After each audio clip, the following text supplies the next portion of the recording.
Nathalie est allée à la rencontre de Chantal Lavoie, la préfète de la MRC, pour nous parler du budget 2020 qui a été adopté avant les fêtes à la MRC. Chantal, on se retrouve en 2020 pour parler du budget parce que il y a tellement de détails là-dedans. Là, j'aime mieux en discuter avec quelqu'un qui s'y connaît.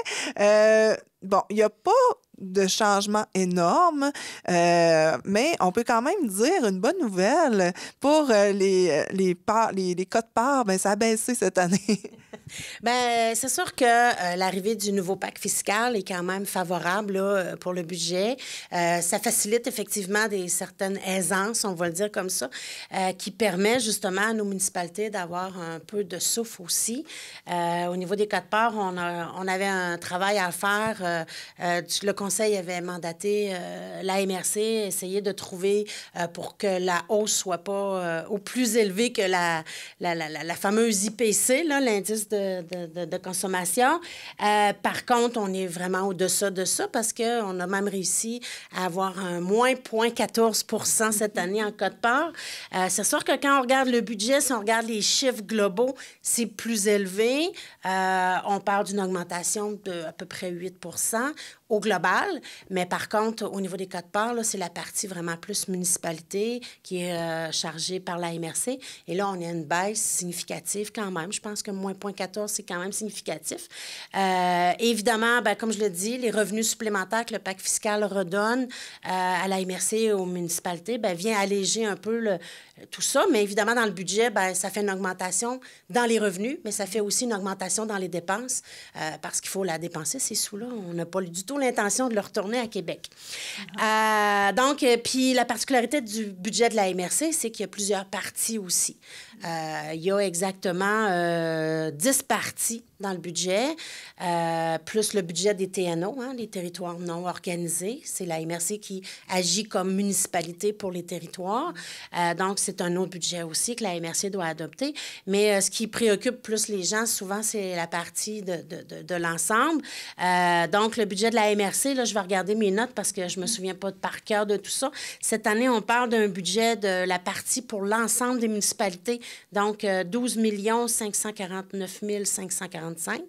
Ça, c'est le budget global. Et si on ajoute à ça toutes les particularités, les différentes parties, c'est par exemple, je vais donner un exemple plus simple à comprendre. Le secteur Est et le secteur Ouest sont des premiers répondants, un service de premiers répondants.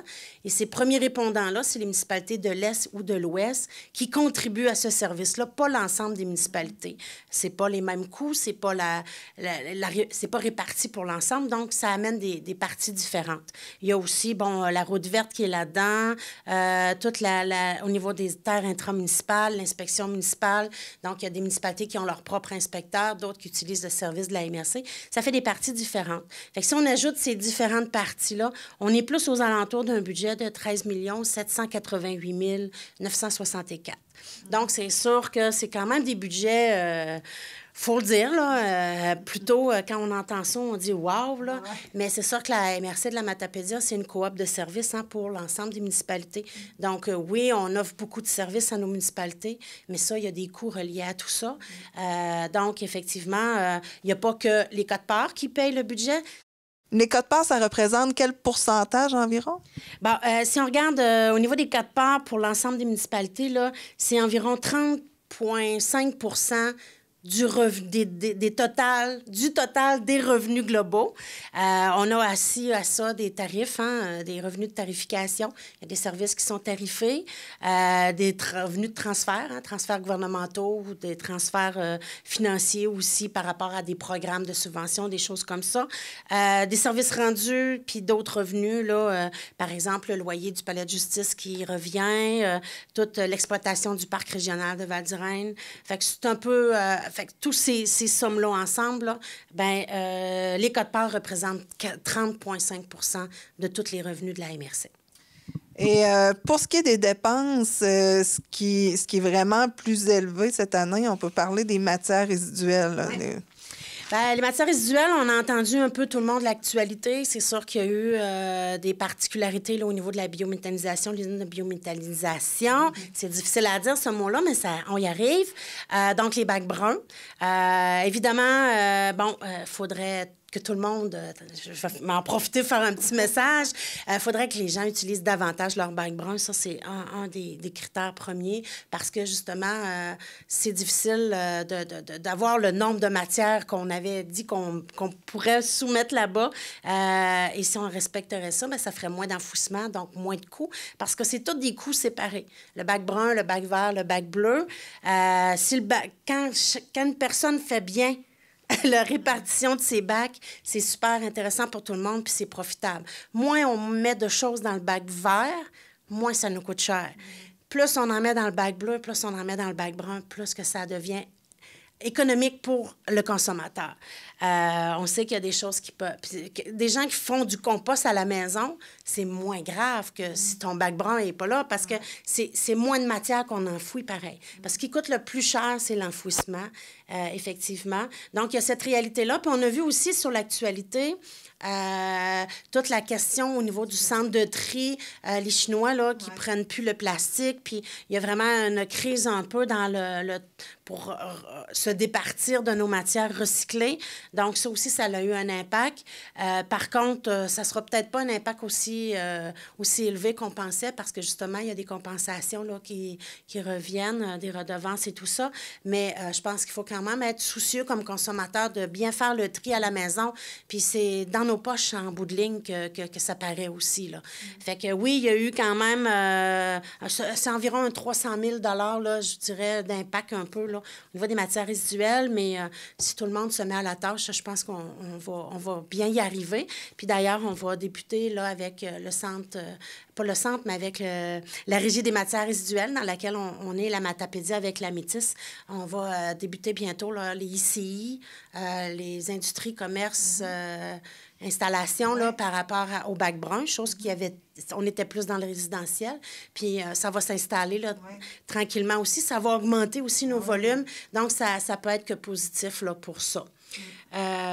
Sinon, écoutez, c'est sûr que des petits changements, il y en a un peu aussi par rapport, bon, comme je le disais, dans nos budgets, au niveau des revenus supplémentaires, il faut aussi ajuster tout ça. Mais il y a aussi, bon, peut-être là, quelques petits ajustements avec la nouvelle caserne aussi, qui est maintenant à propriété de la MRC, qui est en fonction aussi. Fait que c'est sûr qu'il y a des petits ajustements financiers là à faire.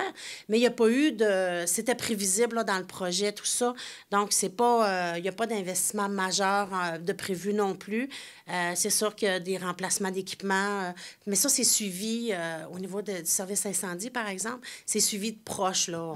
On sait la durée de vie de chacun de nos équipements, puis on fait ça aussi, je dirais, de façon étroite là, pour justement éviter des choses qui arrivent.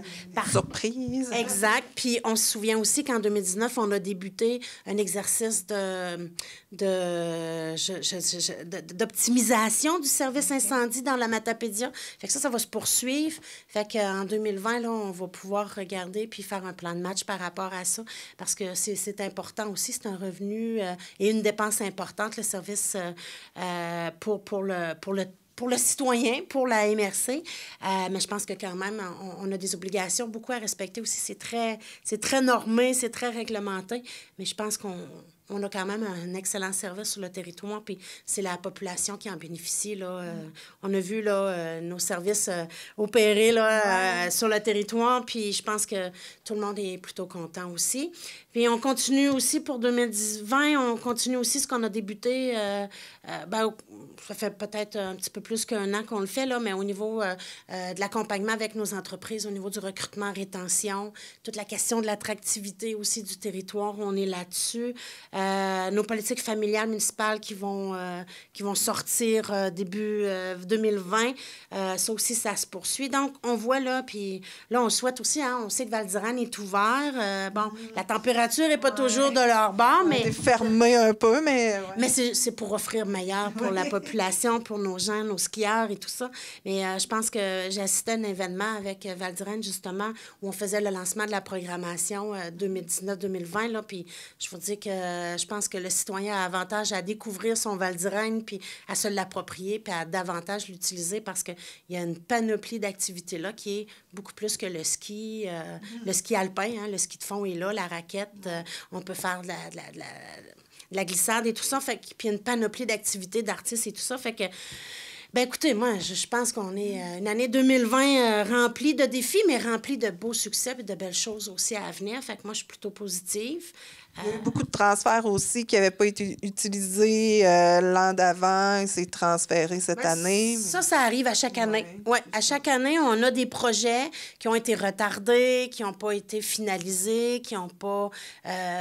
donc, on les... Oui, on prend c'est un surplus, finalement, parce qu'on ne l'a pas utilisé, mais qu'on transfère dans une autre année, ce qui nous permet justement de réaliser ou de finaliser, de compléter des activités ou des programmes ou des choses comme ça qu'on n'a pas terminé l'année précédente. Oui, fait que ça, c'est sûr.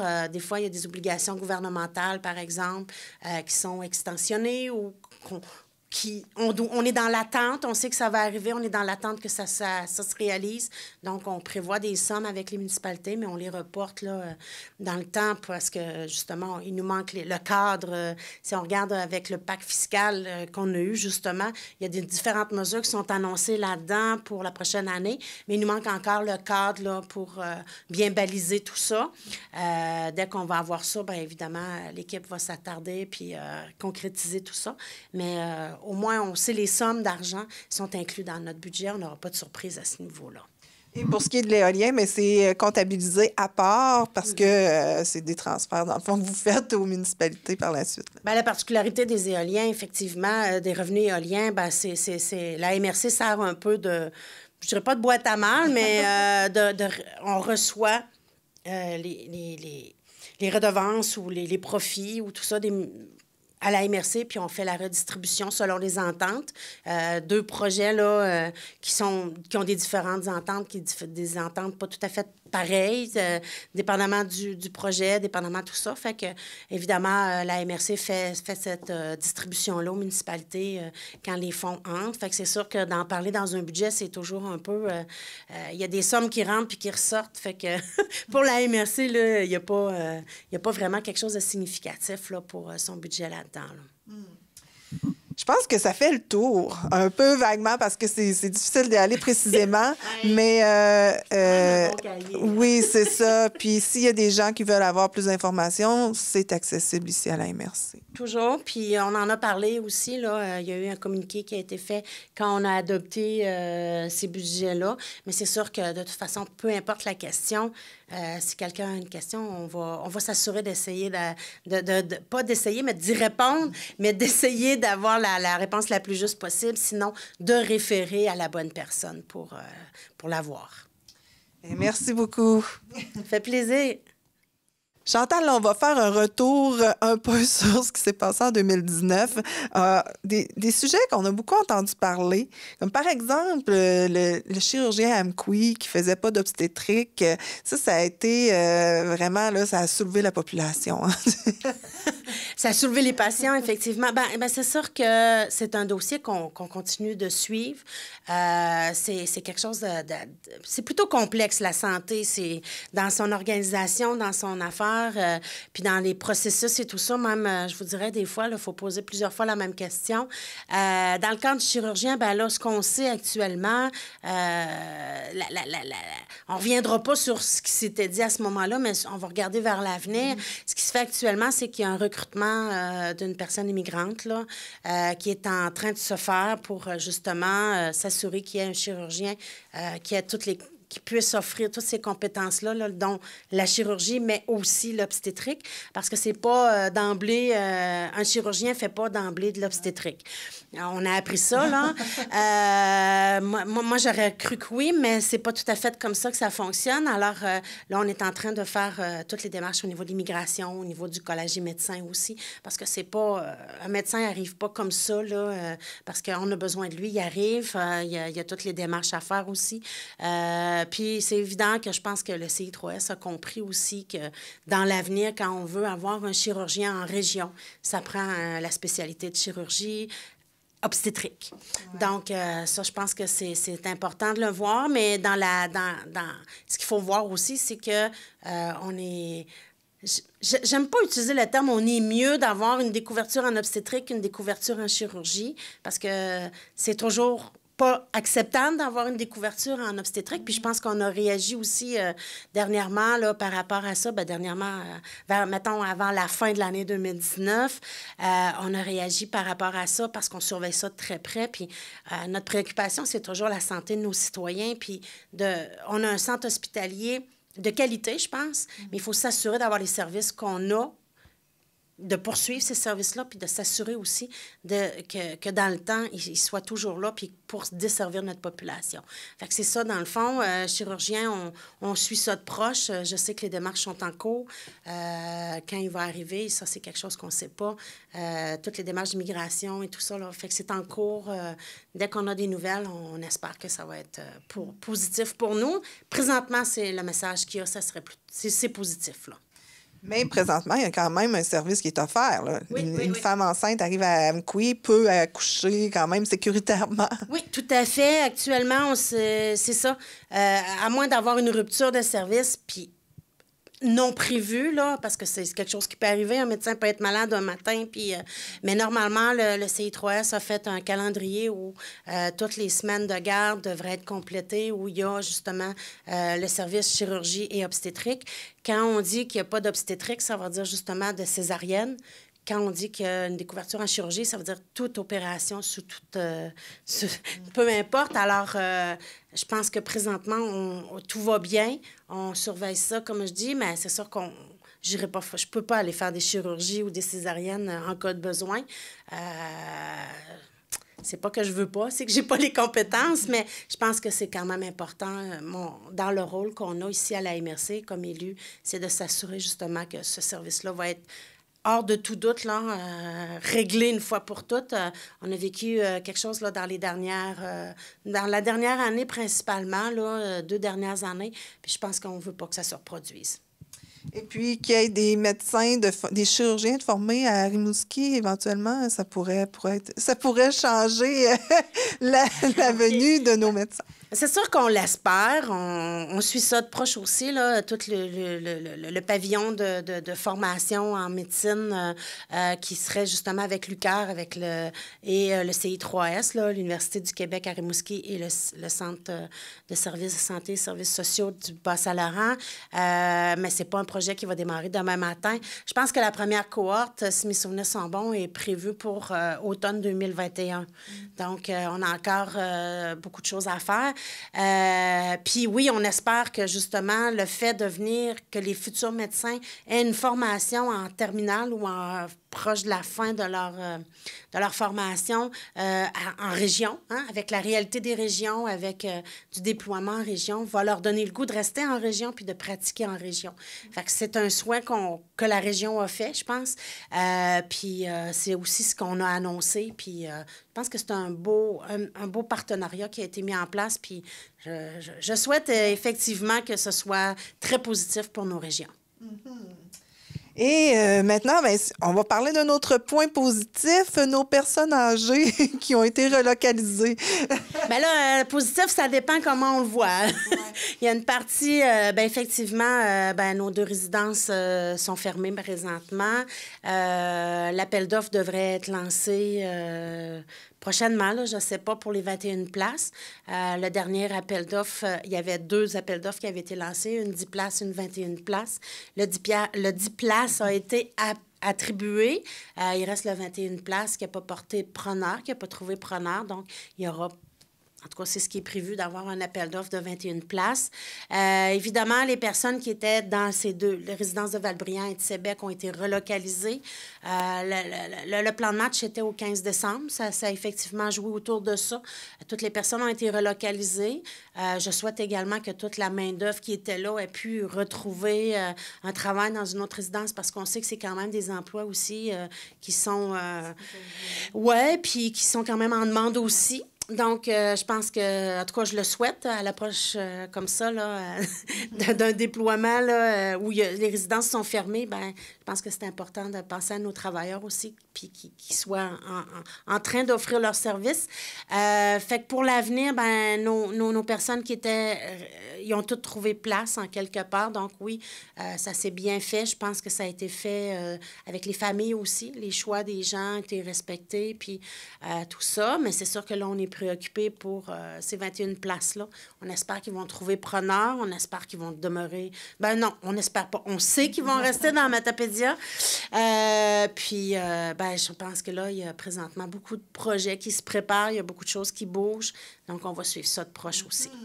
Nous aussi. Et puis, question plus hydrocarbures cette fois. Ça a brassé beaucoup en 2019, on s'entend. Qu'est-ce qui... il y a eu des changements aussi au niveau des comités de suivi. La MRC ne veut plus s'impliquer dans les comités de suivi.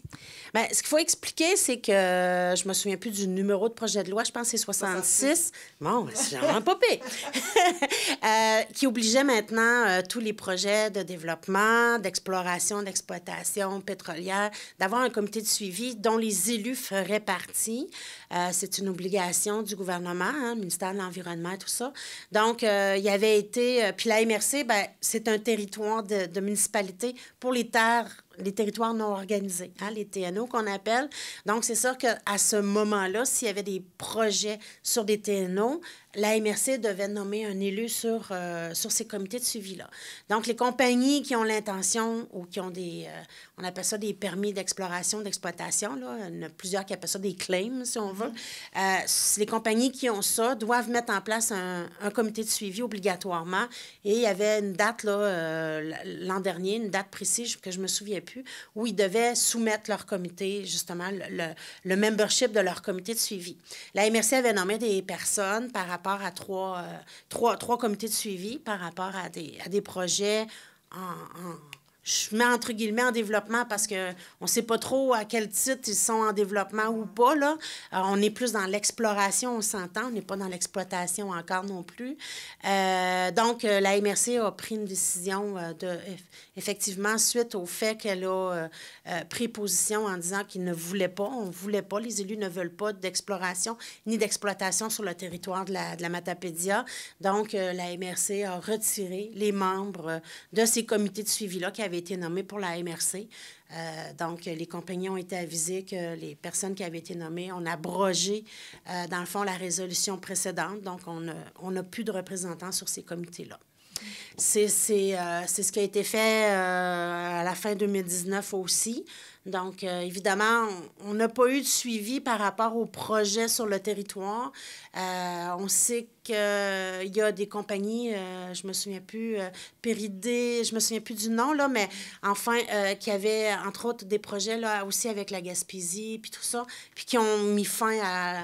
qui ont dit qu'ils ne travailleraient plus là-dessus. Il y avait quelques autres compagnies sur le territoire, mais on n'a pas eu de suivi par rapport à ça, à savoir s'ils étaient toujours en train de travailler sur quelque chose ou pas. C'est sûr qu'en plein hiver, probablement qu'ils sont moins présents sur place, sont peut-être plus en... mais j'ai pas de suivi par rapport à ça. Donc, encore en moindre développement peut-être pour 2020. Et puis, ça fait le tour pour tout de suite. Puis, en attendant, est-ce que tu avais des souhaits à faire pour les Matapédiens, Matapédiennes? C'est sûr que comme on débute l'année 2020, ça me ferait plaisir, puis je vais m'adresser aux gens à la maison. Bien évidemment, je vais vous souhaiter une bonne et heureuse année 2020. Je nous souhaite, comme territoire, la santé, Pour commencer, ça nous prend de la santé. Ça nous prend aussi de l'espoir. Ça nous prend de l'énergie. Puis je vous souhaite aussi du bonheur. Plein de bonheur. Puis surtout, profitez de notre belle Matapédia parce que c'est tellement beau. Il y a tellement plein de choses à faire. J'ai rencontré quelqu'un dernièrement qui me disait, c'est incroyable dans la Matapédia, si tu veux faire quelque chose, tu peux toujours bouger. Il y a toujours quelque chose d'organisé sur le territoire. Il y a toujours quelque chose qui bouge puis qui se passe. Fait que profitons-en tout le monde. Merci beaucoup, Chantal, pour ces beaux souhaits et une très bonne année à toi aussi. Merci, toi aussi.